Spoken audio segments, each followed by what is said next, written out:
Habari yako mtazamaji wangu wa kipindi chetu cha siasa ya ulimwengu. Karibu tena katika siku nyingine na wakati mwingine wa mwendelezo wa kipindi chetu. Kipindi ambacho kinakujia kwa udhamini wa Mnukwa Global Visa Consultants, ambao sio tu washauri wako lakini vile vile ni wasaidizi wako ikiwa katika siku za usoni unakusudia kuelekea katika nchi za ughaibuni, nchi kama za Canada, Uingereza, nchi za Umoja wa Ulaya pamoja na Australia.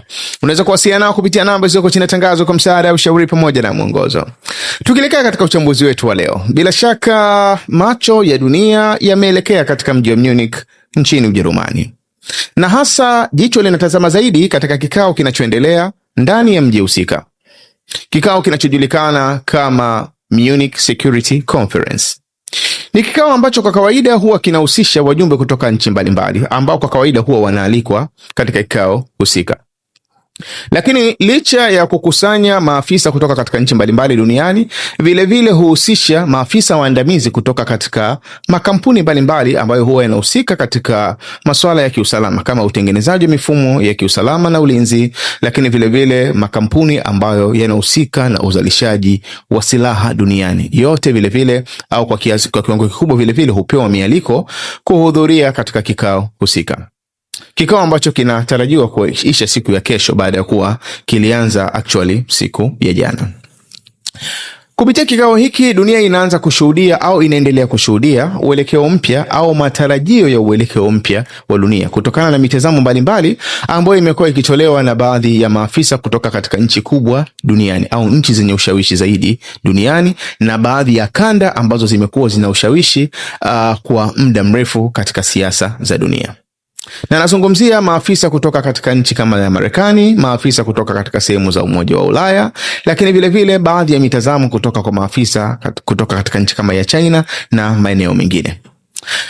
Katika nchi ya Marekani, miongoni mwa maafisa ambao wamekwenda katika kikao hiki, namzungumzia hasa Marco Rubio ambaye ni waziri wa mambo ya nje wa nchi ya Marekani, lakini vile vile mshauri mkuu wa masuala ya kiusalama wa nchi ya Marekani. Katika speech yake alizungumza mambo mengi sana. Moja katika mambo ambayo alizungumza ni kuhusiana na uhusiano baina ya nchi ya Marekani na Umoja wa Mataifa. Marco Rubio ameshitumu moja kwa moja kwamba Umoja wa Mataifa ni kama vile haina uwezo wa kutatua migogoro mbalimbali duniani, kizingatia kwamba Marekani yenyewe imejinasibu katika kutatua mgogoro wa Gaza, lakini vile vile Marekani imejinasibu katika kupambana kutatua mgogoro baina ya nchi ya Urusi na nchi ya Ukraine, lakini vile vile Marekani imejinasibu katika swala zima la kupambana na uuzaji wa madawa ya kulevya, na ikikusudia au ikitoa mfano wa namna gani walifanya operation kwenda kumkamata rais wa nchi ya Venezuela Nicolas Maduro. Mtazamo wa kwanza wa nchi ya Marekani ni kuonyesha kwamba hatuwezi kuachana na jambo la Umoja wa Mataifa ambalo liliundwa na kwa pamoja ikihusisha nchi mbalimbali, nchi kama za Ufaransa, Uingereza pamoja na nchi zingine, lakini kiujumla ni kwamba wanachoashiria Marekani ni kwamba Umoja wa Mataifa unahitaji ufanyiwe mabadiliko. Kauli ambayo vile vile imekuja kutiliwa nguvu na mjumbe maalum wa nchi ya Marekani katika Baraza la Usalama la Umoja wa Mataifa, Mike Waltz, ambaye kabla ya kushika nafasi hiyo yeye ndiye aliyekuwa mshauri mkuu wa masuala ya kiusalama ndani ya nchi ya Marekani. Katika speech yake alizungumza akasema kwamba wakati anafanywa mahojiano akasema kwamba kama vile Marekani walivyoweza kufanya mabadiliko katika NATO, na ikihusisha baadhi ya mabadiliko kama upande wa michango ambayo inatolewa katika upande wa NATO na baadhi ya sera ambazo Marekani wanaendelea kujaribu kureform katika muundo wa NATO, basi kwa mfano huo vile vile wanatakiwa au watalazimika kubadilisha au kufanya mabadiliko katika mwenendo wa Umoja wa Mataifa. Kauli hizi manake zinaashiria wazi sababu ya nchi ya Marekani au sababu ya Rais Donald Trump kutengeneza ile tume ya amani kwa ajili ya issue ya Gaza, kwa ajili ya mgogoro baina ya sehemu ya Gaza na nchi ya Israel. Kwa kukiangalia muundo wa tume husika, maana yake actually inahusisha nchi nyingi duniani ambazo aidha zimeingia kama tunasema ni standard members, wale ambao wamealikwa kujiunga, au wanaingia kama permanent members, wale ambao wanakuwa wamechangia mchango wa takriban dola bilioni 1. Lakini ukiangalia muundo wake hasa unaonyesha wazi kwamba Marekani ni kama vile imetengeneza baraza lingine la usalama mbali na lile baraza la Umoja wa Mataifa ambalo huwa linatumika kwenye kufanya maamuzi ya mwisho ya kuhusiana na migogoro mbalimbali duniani. Kwa hivyo move hata iliyofanyika katika upande wa Gaza inaendelea kuakisi hichi ambacho kinazungumzwa sasa hivi na nchi ya Marekani. Lakini jambo lingine ambalo Marco Rubio alizungumza ni kuhusiana na maslahi ya kimataifa dhidi ya maslahi ya kitaifa. Nchi ya Marekani kwa hivi sasa inajitambulisha kwamba yatakapotokea maslahi ya nchi ya Marekani mbele ya maslahi ya kimataifa, yani manake ikaenda tofauti na maslahi ya Umoja wa Mataifa, manake Marekani itakachokifanya yenyewe ni kuzingatia maslahi yake na kuacha maslahi ya Umoja wa Mataifa. Kwa maana ya kwamba national interest, maslahi ya kitaifa ya nchi ya Marekani yanazingatiwa zaidi kuliko maslahi ya kimataifa. Na kanuni hii watu wa diplomasia huwa wanaita realism. Kwa maana ya kwamba inafikia hatua kwamba nchi inatoka katika kuamini ushirikiano, kwa sababu asili ya nchi mbalimbali kuchukua mifumo ambayo inajulikana kama liberalism au mifumo ya kiliberali, kwa maana ya kwamba nchi zinakuwa zinashirikiana kufanya jambo moja. Hii ni kanuni ambayo ilikuwa imerithiwa hasa baada ya vita kuu ya pili ya dunia na kuendelea, kwa lengo la kupunguza baadhi ya migongano ambayo ilikuwa ipo siku za nyuma baina ya mataifa mbalimbali.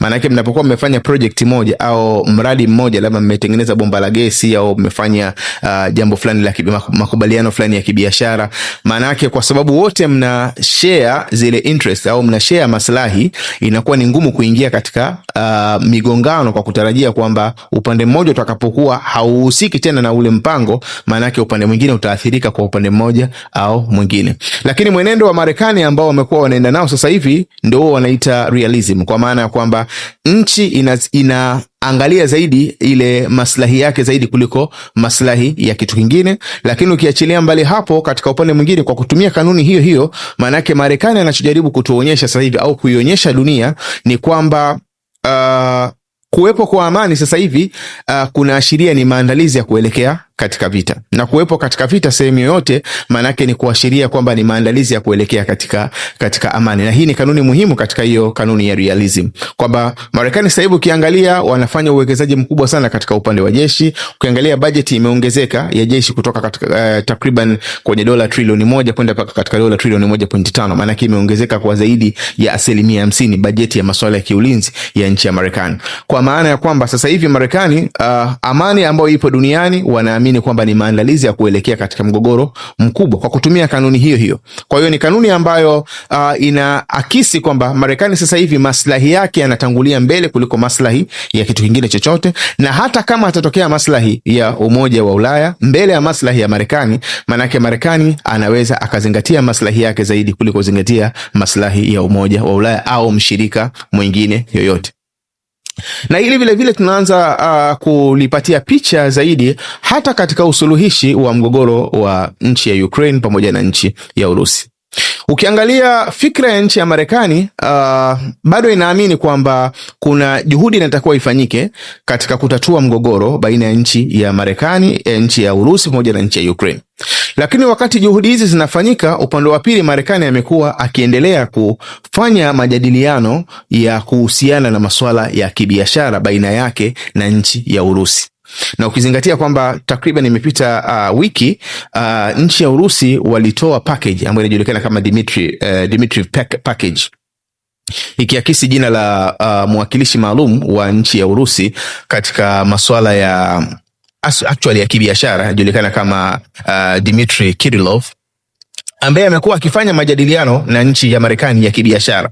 Wakati huku Marekani inaonekana kwamba inajaribu kutia pressure Urusi na Ukraine wakubaliane, na nchi za Ulaya ziko katika upande huo. Lakini katika upande wa pili, manake Marekani inatazama maslahi mengine hata kama maslahi hayo hayatakuwa na faida na nchi za Umoja wa Ulaya. Na katika package hiyo ya deal ambayo Dmitry Kirillov au inajulikana kama Dmitry package, Urusi wameisuggest kwa nchi ya Marekani, wameiahidi Marekani kwamba wanaweza wakafanya deal ya takriban dola trilioni 12 ikiwa Marekani wataweza kutia pressure katika nchi ya Ukraine kukubali kuachia yale maeneo yanapatikana katika upande wa mashariki, maana yake ile Donetsk, Luhansk, Zaporizhia na Kherson, na zile sehemu ndogondogo, zile pockets ndogondogo ambazo inaonekana wanajeshi wa Ukraine bado wapo katika baadhi ya maeneo kama ya Donetsk.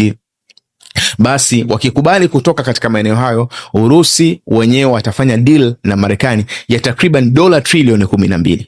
Lakini ukiachilia mbali hapo, Urusi vile vile wameahidi Marekani kwamba wakifanikiwa kukamilisha huo mpango, kitakachofuatia mbele maana yake ni kwamba Urusi itastopisha mpango wa de-dollarization.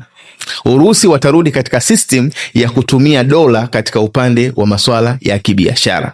Na hii maana yake ni kwamba itairudisha Marekani katika ukubwa wake kwenye swala la kucontrol uchumi wa dunia, kwa sababu matumizi ya dola yanawezekana yakarudi tena kwa kiwango kikubwa, tofauti na hizi harakati ambazo zilikuwa zinaendelea kupitia move ya BRICS. Kwa hiyo unaweza ukaona kwamba maisha ya Marekani hivi sasa na kile ambacho maafisa wake wamekuwa kizungumza kwamba interest ya Marekani ndio interest inayotangulizwa mbele ya interest ya mwingine yoyote. Maslahi ya Marekani yatakapoonekana yako upande A, hata kama washirika wake wanaona tofauti, manake nchi za Umoja wa Ulaya juhudi yake kubwa ni kustopisha kufanya biashara na nchi ya Urusi moja kwa moja ili kuweza kuiathiri katika upande wa masuala ya kiuchumi. Lakini wakati wa Marekani kuna baadhi ya vitu hataki kujikomiti moja kwa moja kwa sababu ya kuangalia kwamba bado kuna vitu anavihitaji kutoka katika nchi ya Urusi. Kwa mfano kuna sehemu ya madini yanajulikana kama titanium.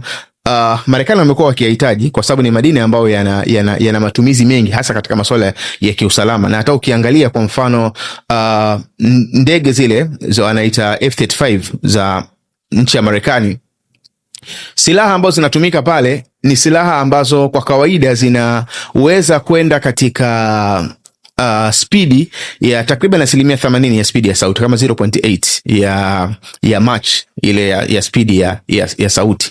Lakini nchi ya Urusi ndege zao zile za Su-57, silaha zinazotumika pale zinaweza kwenda kwa takriban mara 130, kwa asilimia 130 dhidi ya speedi ya sauti, kwa maana kwamba inakwenda kwa Mach 1.3. Sasa kinachoifanya silaha za nchi ya Urusi ziweze kwenda kwa spidi zaidi, kwanza kabisa ni kwa sababu ya kuwepo kwa haya madini ya titanium ambao wanatumia wenyewe katika zile cruise missile zao, kwa maana ya kwamba silaha inaweza kwenda kwa spidi kubwa lakini isiweze kuzalisha joto ambalo linaweza likasomwa na rada. Wakati ukiangalia silaha ambazo zinatumika katika F-35, kwa sababu ya kukosekana ya kuwepo kwa material kama hizi, maana yake inalazimika kwenda kwa spidi ndogo chini ya spidi ya sauti, maana yake kwa 0.8 au 0.8 ya spidi ya sauti, kwa sababu ya kuogopa kuzalisha joto kubwa ambalo linaweza likapelekea rada zikaweza kusoma. Kwa hiyo kuna madini kama haya ambayo ni very sensitive, na Urusi vile vile wameiahidi Marekani kama watafanikiwa kwenye kuitia pressure nchi ya Ukraine iweze kukubaliana na mpango wa kuachia haya maeneo na kutoa hiyo sehemu ya jeshi iliyobakia, maana yake vile vile Marekani atakuwa na access ya kuweza kupata madini ya titanium kutoka katika nchi ya Urusi. Hii yote ni picha ambayo inaonyesha realism, inaonyesha ule uhalisia wa mambo jinsi yanavyokuwa katika nchi ya Marekani, kwamba maslahi ya Marekani ni maslahi ambayo yanatangulia zaidi kuliko maslahi ya kitu kingine chochote. Lakini vile vile ni uhalisia ambao unaonyesha kwamba siasa ya dunia wakati mwingine inaweza ikacheza wakati wote. Ukiangalia juhudi ambayo imefanyika kubwa ya propagate au kutia msukumo wa de-dollarization, yani watu kuanza kuacha kutumia mifumo ya dola, kiasi ambacho imewakosti baadhi ya watu kama kina Rais Nicolas Maduro. Lakini leo hii nchi ya Urusi, moja katika proposal zao au mapendekezo yao ya deal za kibiashara na Marekani ni kwamba wanaweza wakairudi tena katika mfumo wa kutumia dola iwapo Marekani ataitia pressure Ukraine iweze kuacha maeneo yale ya upande wa mashariki. Lakini vile vile ukiachilia mbali hapo, maana yake ni kwamba Marekani inaweza ikawa na access ya madini ambayo yanapatikana vile vile kutoka katika nchi ya Urusi. Sasa huu ni mtazamo wa nchi ya Marekani. Lakini ukija katika mtazamo wa nchi za Umoja wa Ulaya ambao kwa kiwango fulani umekuwa ni mtazamo ambao una mkanganyiko mkubwa, kwa sababu kuna baadhi ya maafisa wanaona kwamba bado tunaihitaji Marekani, lakini kuna baadhi ya maafisa wa Umoja wa Ulaya ambao bado wanaona kwamba kwa hivi sasa tena Marekani sio mtu reliable, sio mtu wa kumtegemea zaidi kwa mwenendo wa mambo jinsi yanavyokwenda. Ukiwachukua maafisa waandamizi kama Mark Rutte ambaye ni katibu mkuu wa NATO, msimamo wake uko very clear kwamba Umoja wa Ulaya au nchi za Ulaya haziwezi kujilinda zenyewe bila kuwa na nchi ya Marekani. Huu ni msimamo wa Mark Rutte. Lakini vile vile ukimchukua rais wa Umoja wa Ulaya Ursula von der Leyen, katika speech yake amesisitiza zaidi swala la umoja, kwamba watu kuwa pamoja, kwa kuzingatia kwamba bado nchi za Ulaya zinaonyesha wazi zinahitaji nchi ya Marekani. Lakini ukiangalia katika speech ya Emmanuel Macron, katika speech yake kwanza amekuwa yuko wazi kinyume na wale wanao propose au wanaopendekeza kwamba kuonyesha kwamba nchi ya Urusi imeishinda nchi ya Ukraine, na ametoa sababu nyingi za kuonyesha kwamba mpaka sasa hivi ni kwamba wao nchi za Ulaya upande wa magharibi ndio zina mafanikio makubwa kuliko katika upande wa Urusi. Sababu ya kwanza ambayo anaizungumza, anasema kwamba lengo la Urusi ilikuwa ni kusambaratisha umoja ule wa NATO kiujumla wake katika harakati zake dhidi ya nchi ya Ukraine. Lakini umoja wa NATO umeendelea kupata memba zaidi, akizungumzia hasa nchi ya Sweden na nchi ya Finland ambazo ziliongezeka katika umoja husika katika kipindi hiki cha mgogoro. Hiyo ni pointi ya kwanza. Lakini pointi ya pili anasema kwamba uchumi wa nchi ya Urusi umebanwa, na ndio maana sasa hivi Urusi imekuwa ikitegemea zaidi China katika mambo yake mengi, kinyume na vile ilivyokuwa mwanzo. Maana yake hiyo ni sehemu ya mafanikio. Lakini vile vile sehemu ya mafanikio mengine ambayo anazungumza, anasema kwamba nchi za Umoja wa Ulaya zimeongeza bajeti ya masuala ya kiulinzi, lakini vile vile zimeendelea kuwekeza katika upande wa silaha, jambo ambalo kabla ya kutokea kwa vita ya Ukraine hilo lilikuwa halipo. Kwa hiyo hiyo ni sehemu ya mafanikio ambayo lazima watu waiangalie, wasizungumze upande mmoja kwamba Urusi imefanikiwa katika mgogoro husika. Pamoja na kwamba Rais Emmanuel Macron tunazitazama pia katika upande wa pili. Wakati unazungumzia uchumi wa Urusi labda umebanwa kwa upande mmoja au mwingine, lakini uchumi vile vile wa nchi za Ulaya Magharibi haufanyi vizuri kwanza kwa kuzingatia kwamba mifumo ya kuitegemea nchi ya Urusi katika upande wa nishati ni mifumo ambayo imeasisiwa kwa muda mrefu, kwa takriban miaka 80 na zaidi. Manake nchi za upande wa magharibi zilikuwa zikitegemea gesi kutoka katika upande wa mashariki, mafuta kutoka katika upande wa mashariki, jambo ambalo kuhama kwake hakuwezi kuwa na faida ya haraka katika nchi za Ulaya Magharibi, na ndio maana inaonekana kwamba pamekuwa vile vile kuna mifumuko ya bei, kwa kuzingatia kwamba ile energy sector au ile sekta ya nishati imeathirika kwa upande mmoja au mwingine. Lakini jambo lingine ni kwamba bado pamoja na kwamba nchi zimeongeza ile kuweka silaha na vitu kama hivyo, lakini ukiangalia katika upande wa uzalishaji, Urusi bado imekuwa inazalisha mara 4 ya silaha ambazo zinazalishwa ndani ya nchi za Umoja wa Ulaya, nchi za upande wa magharibi mwa Ulaya. Kwa maana ya kwamba uzalishaji wa nchi ya Urusi wanazalisha kwa 400% takriban, wakati nchi za Ulaya Magharibi wamekuwa wakizalisha kwa 100%. Kwa hiyo hilo ni jambo ambalo inawezekana vile vile watu wakali challenge, na ndio maana unaona kwamba Mark Rutte au Ursula von der Leyen misimamo yao bado inaakisi kwenye swala la kuwa pamoja katika hilo. Lakini vile vile Rais Emmanuel Macron, yeye msimamo wake zaidi anaona kwamba Ulaya inatakiwa ijitegemee. Ulaya inatakiwa ichukue uhalisia kwamba ijitegemee. Kwanza kabisa katika upande wa nuclear, badala ya kutegemea katika nchi ya Marekani, kwa kuzingatia kwamba Ufaransa ni moja katika nuclear countries, ni katika nchi ambazo zina uwezo au zina makombora ya kinuclear, basi Ulaya inawezekana ikalindwa na kwa kutumia makombora ya nchi ya Ufaransa katika upande wa nuclear.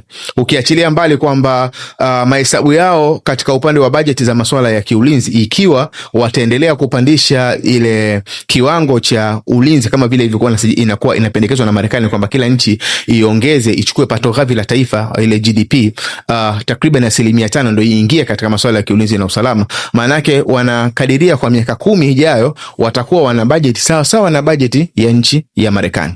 Lakini jambo lingine ambalo amezungumza Rais Emmanuel Macron ni kwamba lazima Ulaya isimame kama geopolitical block. maanake iwe ni kanda maalum ambayo ina nafasi ya kuzungumza katika masuala ya geopolitics, katika masuala ya siasa za kikanda. Isiwe kama hivi kwamba Marekani na Urusi ndio wana frame au wanatengeneza ile muundo wa makubaliano ya baina ya Ukraine na Urusi, pasi na Ulaya kushiriki moja kwa moja, kwa kuzingatia kwamba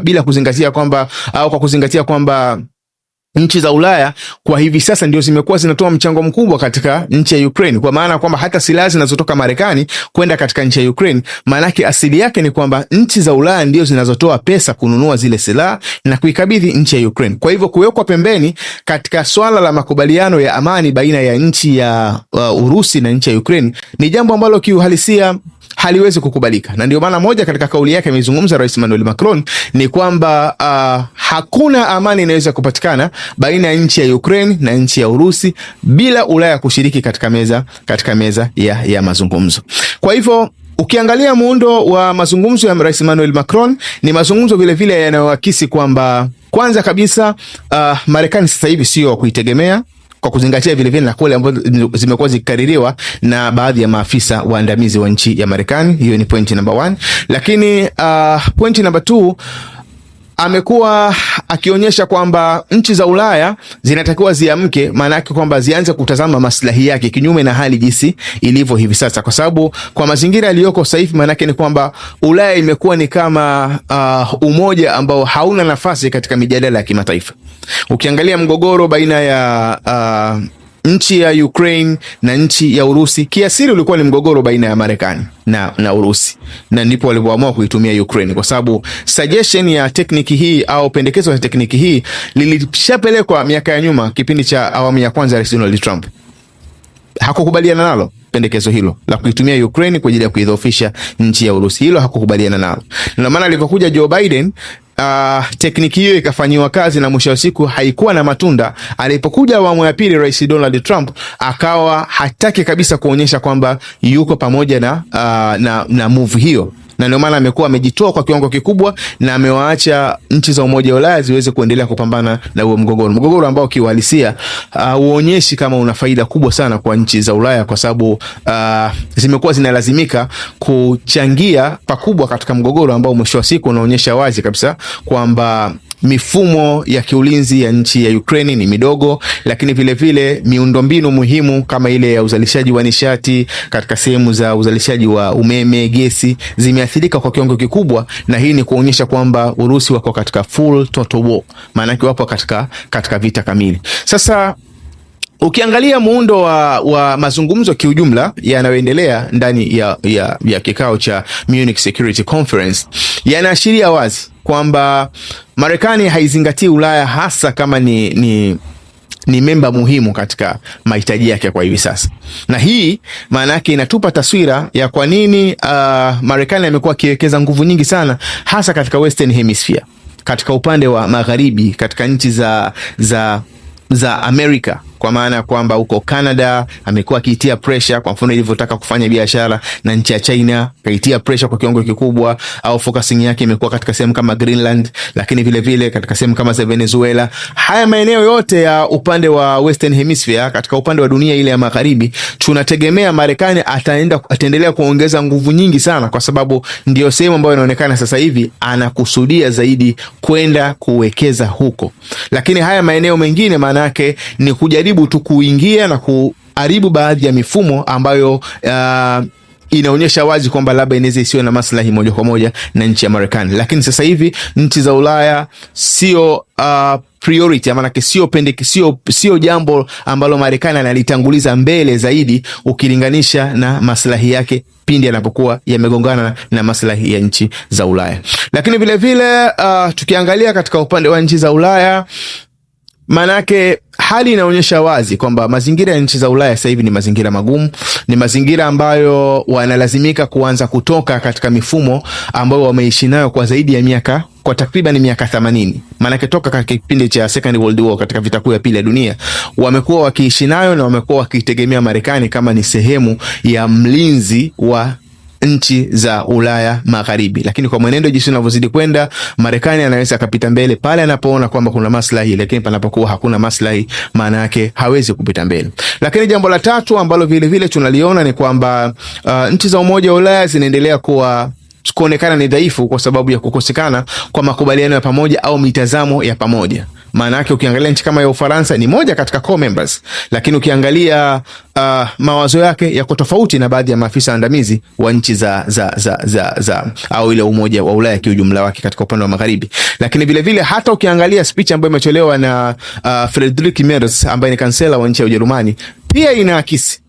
Maana amezungumza wazi kabisa kwamba kwa dunia inavyozidi kwenda, maana yake ni kwamba China ndio inayojaribu kuishepu dunia, na muda sio mrefu mbele huenda ile military capability, uwezo wa kijeshi wa nchi ya Marekani ukafanana na uwezo wa kijeshi wa nchi ya China. Na mwisho wa maelezo yake akamalizia kwa kusema kwamba kwa mwenendo unavyokwenda, maana yake ni kwamba madai ya nchi ya Marekani kwamba yenyewe ndio iko mbele na ina uwezo wa kushape kila kitu katika dunia, bila shaka kadri siku inavyozidi kwenda yanaanza kuonekana madai hayo si madai sahihi, kwa kutokana na ushindani ambao umekuwa ukiendelea kuonyeshwa na nchi ya China. Kwa unaweza ukaona ndani ya block moja watu wamekuwa na mitazamo tofauti dhidi ya nchi ya Marekani. Wengine wanaona kwamba Ulaya inatakiwa iwe na nguvu, wengine wanaona kwamba kwa hivi sasa China ndio inaonekana kwamba inakwenda kutake over, wengine wanaonyesha kwamba bado tunahitaji kuwa na ushirikiano na nchi ya Marekani. Lakini jambo la mwisho kabisa katika lile ambalo tumekuwa tukiliona ni kwamba tuna shaka kubwa sana na mwenendo wa members wa BRICS. Tuna shaka kubwa sana na mwenendo wa members wa BRICS kwa sababu moja katika turufu muhimu iliyokuwa inakuja kuwapa nguvu ilikuwa ni turufu ya de-dollarization, ni ya kuacha matumizi ya dola. Lakini tumeona nchi ya India kwa muda mrefu imekuwa ni stumbling block, imekuwa ndio kipingamizi cha nchi za BRICS kuingia kwenye finalize au kufikia mwisho wa kutengeneza currency yao. Na hivi sasa tunaona katika proposal ambayo imetolewa na nchi ya Urusi inaonyesha kwamba iwapo watakubaliana, vikwazo vikaondolewa, Marekani akaweza kuitia pressure nchi ya Ukraine, maana yake ni kwamba Urusi na yenyewe watastopisha mpango wa de-dollarization. Hilo nalo litakuwa ni tatizo lingine katika ule mfumo wa mwanzo ambao umekuwa wakijaribu kuishi nao, kujaribu kutia pressure ili waweze kuachana na matumizi ya dola. Na hii ni kuonyesha kwamba huenda katika upande wa mifumo ya dunia, katika upande wa masuala ya fedha na masuala mengine, huenda mfumo wa Marekani ukaendelea kubaki kwa kipindi fulani mbele, kinyume na harakati ambazo zilikuwa zinaendelea katika siku zilizopita hapo nyuma. Kwa hiyo bado tuna muda wa kuendelea kulitazama jambo hili, tukitaraji kwamba huenda katika siku za usoni tukapata taswira iliyokuwa bora zaidi ya hii ambayo tumekuletea. Jina langu naitwa Maulid Ali Mnukwa. Nikuombe uendelee kufuatilia vipindi vyetu, na nikuombe usahau kusubscribe, kulike, kushare pamoja na kucomment. Uwe na muda mwema.